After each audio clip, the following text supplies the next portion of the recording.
नमस्कार, आप देख रहे हैं आज तक। मैं हूं गौरव सावंत। दोपहर 3 बजे की इस बुलेटिन में हम बात करेंगे प्रधानमंत्री नरेंद्र मोदी की। उन्होंने आज आतंक और कट्टरवाद पर करारी चोट की। शंघाई सहयोग संगठन के मंच पर प्रधानमंत्री नरेंद्र मोदी ने अफगानिस्तान तालिबान के बहाने दुनिया को आईना दिखाया। प्रधानमंत्री नरेंद्र मोदी ने वर्चुअल संबोधन किया, दुनिया को बताया कि किस तरह चाहे वो चरमपंथ हो या कट्टरवाद, इस समय दुनिया के लिए सबसे बड़ी चुनौती है। दुशानबे में बैठे पाकिस्तान के प्रधानमंत्री इमरान खान चुपचाप सुन रहे थे, क्योंकि यह जो स्थिति है इस समय, यह केवल इस क्षेत्र के लिए नहीं, दुनिया के लिए एक बहुत बड़ी चुनौती के रूप में उभर रही है। सबसे बड़ी चुनौतियां शांति, सुरक्षा, रेडिकलाइजेशन से लड़ाई, क्षेत्रीय सुरक्षा। अफगानिस्तान के हालात हर मंच को परेशान कर रहे हैं। तालिबान की कट्टरता हर दुनिया को परेशान कर रही है। आतंकवाद की आंच हर देश तक पहुंच रही है। शंघाई सहयोग संगठन यानी एससीओ का मंच भी इससे अछूता नहीं था। वहीं तजाकिस्तान की राजधानी दुशांबे में हो रही 20वीं एससीओ की बैठक में प्रधानमंत्री मोदी ने अफगानिस्तान और कट्टरता को बड़ी चुनौती बताया। प्रधानमंत्री ने अपने वर्चुअल संबोधन में अफगानिस्तान का जिक्र कर दुनिया को आईना दिखा रहे थे और दुशांबे की एससीओ बैठक में बैठे पाकिस्तानी प्रधानमंत्री इमरान खान उन्हें सुन रहे थे। मेरा मानना है कि इस क्षेत्र में सबसे बड़ी चुनौतियां शांति, सुरक्षा और ट्रस्ट डेफिसिट से संबंधित है, और इन समस्याओं का मूल कारण बढ़ता हुआ रेडिकलाइजेशन है। अफगानिस्तान में हाल के घटनाक्रम ने इस चुनौती को और स्पष्ट कर दिया है। प्रधानमंत्री का बयान अफगानिस्तान, तालिबान और पाकिस्तान के नापाक गठजोड़ पर करारा प्रहार था।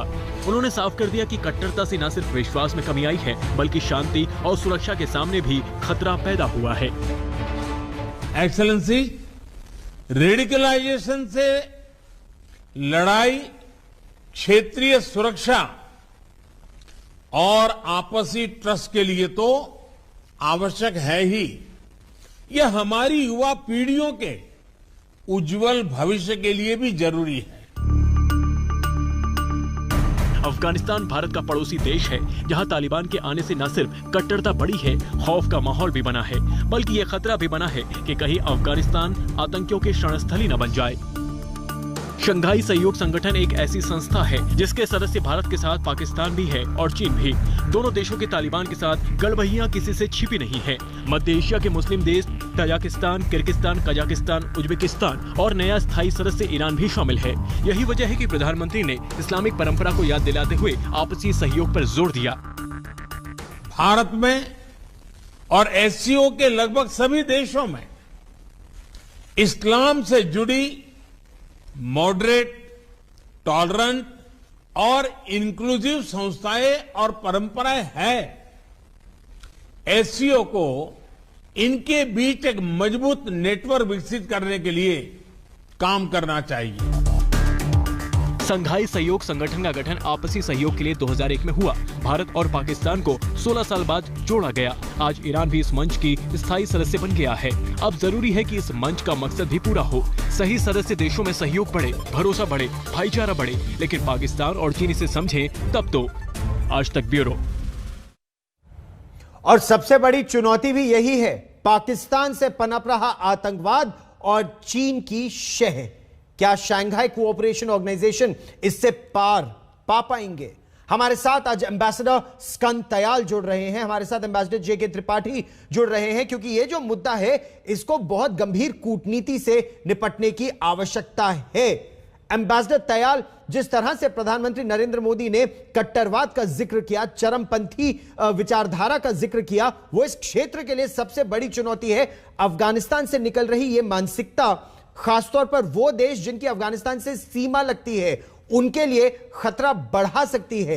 लेकिन इस पर क्या पाकिस्तान पर अंकुश लगाने को शंघाई कोऑपरेशन ऑर्गेनाइजेशन के देश तैयार होंगे या केवल बातें होंगी? देखिए, जो अफगानिस्तान में जिस तरह गवर्नमेंट बदल रही है, तालिबान आए हैं, उससे सेंट्रल एशियन रिपब्लिक्स जो मुस्लिम मेजॉरिटी रिपब्लिक्स हैं बिल्कुल खुश नहीं है।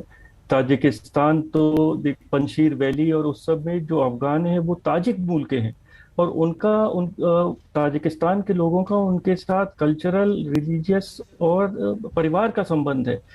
तो जहां तक शंघाई कोऑपरेशन ऑर्गेनाइजेशन है, उसमें चीन और पाकिस्तान का नजरिया तालिबान गवर्नमेंट की तरफ, अफगानिस्तान की तरफ अब फर्क है, और बाकी सेंट्रल एशियन रिपब्लिक्स का, रशिया का, ईरान का और भारत का एक नजरिया अलग है। और जो ये सेंट्रल एशियन रिपब्लिक्स हैं, ये बड़े स्ट्रांगली सेक्युलर रिपब्लिक्स हैं, और उनको खतरा बढ़ जाता है क्योंकि तालिबान डोमिनेटेड अफगानिस्तान से रेडिकलाइजेशन इन देशों में आ सकता है, जो पहले भी आता था। ताजिकिस्तान में तो सिविल वॉर हुई थी 90s में। तो प्रधानमंत्री ने इसी की तरफ सबका ध्यान आकर्षित किया कि जो भी घटनाएं अफगानिस्तान में हो रही हैं उससे पूरे रीजन को खतरा है, और एक्सट्रीमिज्म और रिलीजियस फंडामेंटलिज्म को सब देशों को साथ मिलकर लड़ना होगा, और उसमें शंघाई कोऑपरेशन ऑर्गेनाइजेशन को कुछ पहल करनी चाहिए। और लेकिन क्या ये पहल इस समय एम्बेसडर त्रिपाठी संभव भी है, जब पाकिस्तान तालिबान को इस तरह से शह दे रहा है, इतनी उनकी मदद कर रहा है कि मुल्ला बिरादर या जो उदारवादी तालिबान कहा जाता है, दोहा फैक्शन है, वो तो खुद अपनी जान बचाकर हट रहे हैं, और हक्कानी नेटवर्क जिसको पाकिस्तान की शह है, पाकिस्तान जिसको चीन की शह है, उसका वर्चस्व बढ़ रहा है। देखिए गौरव, जो पाकिस्तान अभी हक्कानी नेटवर्क को प्रश्रय दे रहा है, या पाकिस्तान ने पंजशीर वैली में जो अपने लड़ाके भेजे, या जो उनके फैज़ हामिद, उनके ICI के चीफ वहाँ पहुँचे, इन सब चीज़ों से पाकिस्तान की प्रतिष्ठा घटी ही है, और इंटरनेशनल एरेना में पाकिस्तान को इन सबसे आलोचनाओं का सामना करना पड़ रहा है, और पाकिस्तान को ही नहीं, चीन को भी सामना करना पड़ रहा है। ये देखिए आप, अभी क्या है कि जब प्रधानमंत्री मोदी के बाद पाकिस्तान के प्रधानमंत्री इमरान खान बोलने लगे, तो उन्होंने एक बड़ी वो बात कर दी, इंपॉर्टेंट बात कर दी कि Taliban must fulfil it's promises made in Afghanistan. मतलब कि उन्होंने ये कहा कि तालिबान को अफगानिस्तान में किए गए अपने वादे, जो कि समावेशी सरकार के थे, जो मानवाधिकारों की, महिलाओं के अधिकारों की रक्षा के थे, जो कि जेंडर इक्वलिटी के थे, वो सब पूरे करने चाहिए। हालांकि जैसे कि बिच्छू अपनी आदत से बाज नहीं आता, पाकिस्तान ने उसमें साथ इमरान खान ने ये भी जोड़ दिया कि हमें उन टेररिस्ट एक्ट्स से भी निपटने की ज़रूरत है जो कोई फॉरेन कंट्री जो है किसी फॉरेन ऑक्यूपाइड टेरिटरी में करती हैं। उनका इशारा कश्मीर की तरफ था। नहीं, लेकिन यही तो बात है, जैसा आपने बिल्कुल सही कहा कि बिच्छू तो डंक मारेगा, ये उसका धर्म है डंक मारना, लेकिन उसके डंक से केवल भारत प्रभावित नहीं है।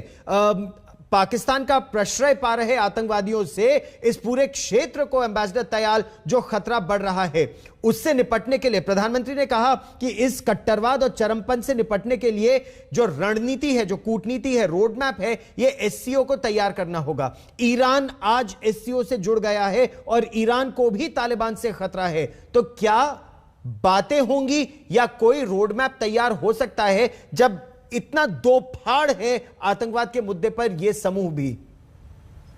देखिए, बातें होंगी। एक तो regional anti terrorism structure Tashkent में है, उसको आगे बढ़ना चाहिए और कुछ काम करना चाहिए। पर SCO सब लोग साथ मिलकर काम कर पाएंगे, मुझे उसमें एक शक है, क्योंकि पाकिस्तान वहाँ मौजूद है जो कि तालिबान को हर तरह से प्रोटेक्ट करेगा, और चीन भी इस समय पाकिस्तान के पीछे है। तो मैं समझता हूँ कि SCO एज एन ऑर्गेनाइजेशन शायद इस स्थिति में नहीं होगा कि कोई कॉन्क्रीट कदम उठा सके, पर बाकी देश जो हैं, और Russia, Iran, Bharat, Tajikistan, Uzbekistan, इनको मिलकर कोई रणनीति तैयार करनी होगी, और ये देखना होगा कि पाकिस्तान भी साथ चलने के लिए तैयार है कि नहीं। शायद चीन कुछ साथ चलने के लिए तैयार हो जाएगा, क्योंकि उनको अपने उइघुर और ईस्ट तुर्कमेनिस्तान जो उग्रवादी दल है उससे भी निपटना है। उसके लोग अफगानिस्तान में हैं, तो मैं समझता हूं कि पाकिस्तान को छोड़ के बाकी सब मेंबर देशों में कहीं ना कहीं थोड़ा बहुत साथ आने की उम्मीद है, और भारत की कूटनीति को यही जो एक कॉमनैलिटीज हैं और जो कॉमन कॉज है उसको प्रमोट करना चाहिए। अच्छा, एम्बेसडर त्रिपाठी, कई बार ये होता है कि चीन और पाकिस्तान एक साथ हो जाते हैं तो बाकी जो लोग हैं वो अपने आप को कमजोर महसूस करने लग सकते हैं, लेकिन यहां रूस भी है, ताजिकिस्तान भी है, कजाकिस्तान भी है, ईरान आज जुड़ गया है, सऊदी अरेबिया, इजिप्ट और कतर जैसे देश वो डायलॉग पार्टनर्स के रूप में आए हैं। तो क्या समावेशी इस्लाम जो है, मॉडरेट इस्लाम को बढ़ावा देने में मदद मिलेगी? जो कट्टरपंथी विचारधारा है उस पर अंकुश लगाने में कैसे मदद मिलेगी? देखिए, मेरे ख्याल से गौरव इसमें मदद बिल्कुल मिल सकती है, क्योंकि देखिए आपने जिन देशों का नाम गिनाया सारे देश तो हमारे साथ हैं ही।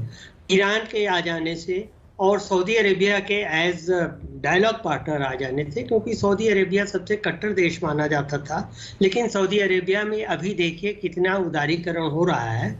उसकी वजह से हम ये कह सकते हैं सेफली कि सऊदी अरेबिया और कतार दोनों जो हैं वो इस मामले में कट्टरवाद की खिलाफत करेंगे। रहा जहाँ तक चीन का सवाल, तो मैं एम्बेसडर तायल की बात से बिल्कुल सहमत हूँ कि चीन भी कुछ नरम रुख अपनाता दिखाई दे रहा है, क्योंकि ब्रिक्स समिट के जो दिल्ली डिक्लेरेशन आया है उसमें अफगानिस्तान का नाम लेकर के साफ ये कहा गया है कि अफगानिस्तान की जमीन का इस्तेमाल किसी भी देश के लिए आतंकवाद के शरणगाह के रूप में नहीं करना चाहिए। तो भारत ने तो 2 टूक कह भी दिया और भारत ने दुनिया को सचेत भी कर दिया, आगाह भी कर दिया। इस बड़ी खबर पर निरंतर नजर रहेगी, लेकिन फिलहाल इस खास डिबेट में इतना ही। एम्बेसडर तयाल, एम्बेसडर त्रिपाठी, आप दोनों मेरे साथ जुड़े, बहुत बहुत धन्यवाद। एक छोटा सा ब्रेक लेंगे हम, यहां बहुत सी खबरें अभी आए हैं, देखते रहिए आज तक।